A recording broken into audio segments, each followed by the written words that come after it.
Hello hi जय जगन्नाथ समस्त नमस्कार। ମୁଁ ଆପଣମାନଙ୍କର ମିତା ଯେହେତୁ ଚାଲନ୍ତୁ ଆଉ ଗୋଟେ ଏକ ନ୍ୟୁ ଭିଡ଼ିଓରେ ଆପଣମାନଙ୍କୁ ସ୍ୱାଗତ ଜଣାଉଛି। କହିଲେ ଲୋକେ କ'ଣ କହୁଛନ୍ତି, ଲୋକେ କ'ଣ ଭାବୁଛନ୍ତି, ଲୋକ କ'ଣ କହିବେ ତାହା ମୋତେ ଜଣା ନାହିଁ। ଭିଉସ୍ ଆସୁ କିମ୍ବା ନ ଆସୁ ସେଥିରେ ତ ମୋର କିଛି ଯାଏ ଆସେ ନାହିଁ, କିନ୍ତୁ ମୁଁ ସବୁବେଳେ ଭାବେ କର୍ମ ହିଁ ଭଗବାନ। ମୁଁ କର୍ମ ପଥରେ ସଦାବେଳେ ଆଗେଇ ଚାଲିଛି।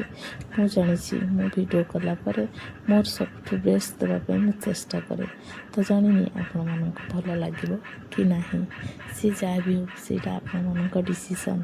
ତ ଏଠି ଆମେ ଯାଇକି ପହଞ୍ଚି ଯାଇଥିଲୁ ନଣନ୍ଦର ପୁଅର ଷୋଳପାଲା।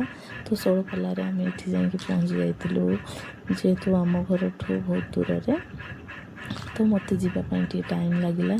ଗଲା ବାଟରେ ଆମେ ବହୁତ କିଛି ବାଧାବିଘ୍ନକୁ ପାର କରି ଯାଇ ପହଞ୍ଚିଲୁ।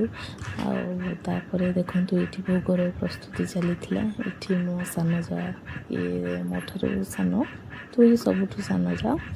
ତ ସିଏ ତାଙ୍କର ଆଗେ ଯାଇକି ପହଞ୍ଚି ଯାଇଥିଲେ। ଇଏ ଆମର ଗେଲି ନଣନ୍ଦ, ସାନ ନଣନ୍ଦ। ଏଇଟା ମୋ କ୍ୟୁଟି ଭାଣିଜୀ, ଦେଖିବେ ହାଏ କରିବ ସମସ୍ତଙ୍କୁ। ତ ଏଇଟା ହେଉଛି ତା'ର ପର୍ସନାଲିଟି। ଆଉ ଏଠି ମୁଁ ଟିକେ ମଜାମସ୍ତି ସମସ୍ତଙ୍କ ସହିତ କରିଦେଇଥିଲି। ତ ତାପରେ ଏଠି ଆମର ମାଇଁ ଶାଶୁ ସବୁ ଯାଇକି ପହଞ୍ଚି ଯାଇଥିଲେ।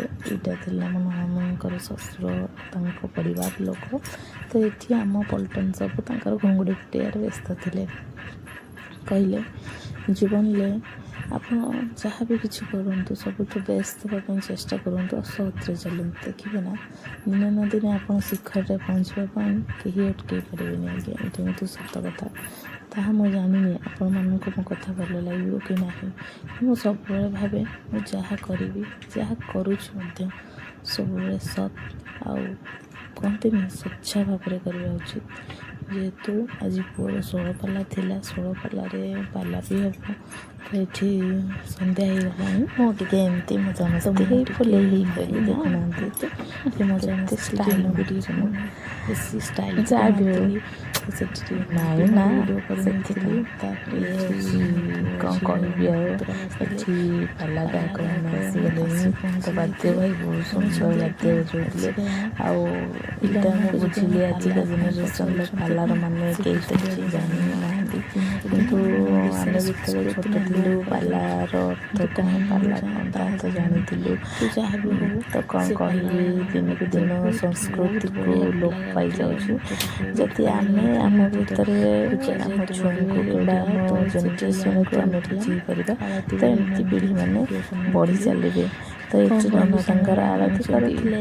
ତ ଏଠି ପୂଜାଟି ସମ୍ପୂର୍ଣ୍ଣ ହେବାର ଠାକୁରଙ୍କ ପାଖରେ ଆଳତି ଲାଗିଗଲା। ତ ଆଳତି ବେଳେ ମୁଁ ଏମିତି କିଛି ଭିଡ଼ିଓ ବନେଇଥିଲି।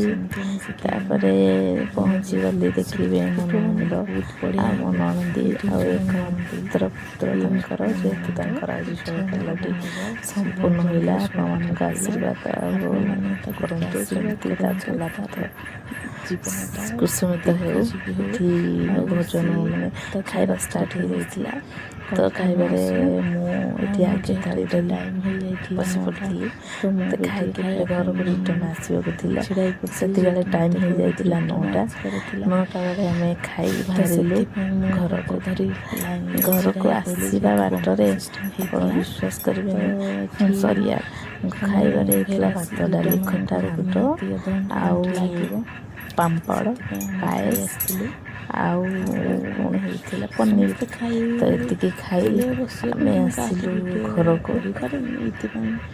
ଘରକୁ ଆସିବା ବାଟରେ ଟ୍ରେନ୍ ପାଇଁ ଆମେ ବହୁତ ତକଲିଫରେ ପଡ଼ିଗଲୁ।